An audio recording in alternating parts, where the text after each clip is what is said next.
దేశంలో వృద్ధి రేటు రాష్ట్రాల్లో టాప్ లిస్టులోకి మళ్లీ ఆంధ్రప్రదేశ్ చేరింది. 2024-25 ఏడాదికి వృద్ధి రేటులో రెండో స్థానంలో నిలిచింది. మరింత సమాచారం మా ప్రతినిధి కృష్ణను అడిగి తెలుసుకుందాం. కృష్ణ, 2024-25 ఏడాదికి వృద్ధి రేటులో ఏపీ రెండో స్థానంలో నిలవడానికి దోహదపడిన అంశాలేంటి? చందు, ఏదైతే దేశంలోని వృద్ధి రేటులో ఆంధ్రప్రదేశ్ మళ్ళీ అగ్రస్థానానికి ఎగబాకింది. ఏదైతే 24-25 సంవత్సరానికి సంబంధించి వృద్ధి రేటులో ఆంధ్రప్రదేశ్ రెండో స్థానంలో ఉంది. ఏదైతే కాన్స్టెంట్ ప్రైసెస్ లో 8.21% గ్రోత్ రేట్ లో దేశంలో రెండో స్థానంగా ఆంధ్రప్రదేశ్ నిలిచింది.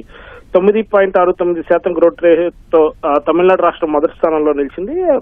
మొత్తంగా చూస్తే కనుక ఆంధ్రప్రదేశ్ గ్రోత్ రేట్ ను నిర్ధారిస్తూ central ministry of statistics and programme implementation నివేదిక ఇచ్చింది.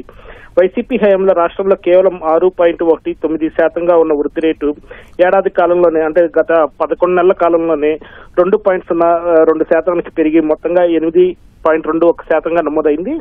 దీనికి సంబంధించి ఏదైతే కరెంట్ ప్రైసెస్ విభాగంలో 12.02% ఏపీ గ్రోత్ రేట్ ఉంటే దేశంలో రెండో స్థానానికి చేరటంపై Andhra Pradesh ease of doing business ప్రధాన కారణం అని చెప్పి ముఖ్యమంత్రి చంద్రబాబు అభిప్రాయపడ్డారు. ఏదైతే సులభతర వాణిజ్యం కోసం వివిధ పాలసీలు అనేది రూపొందించారో వాటికి అనుగుణంగానే ఈ వృద్ధి రేటు పెరిగిందని చెప్పి ప్రభుత్వ వర్గాలు అంచనా వేస్తున్నాయి.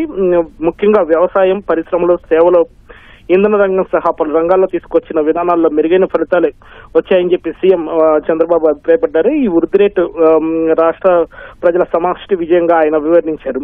ఏదైతే రాష్ట్ర బంగారు భవిష్యత్తు కోసం కలిసి ప్రయాణం సాగిద్దామంటూ చంద్రబాబు ఈ మేర ట్విట్టర్ లో ఎక్స్ వేదికగా పోస్ట్ చేయడం జరిగింది. మొత్తంగా ఈ వృద్ధి రేటు సాధించడం పట్ల ప్రభుత్వ వర్గాల్లో అంతా కూడా హర్షం వ్యక్తం చేస్తున్నారు. చందు, ధన్యవాదాలు కృష్ణ.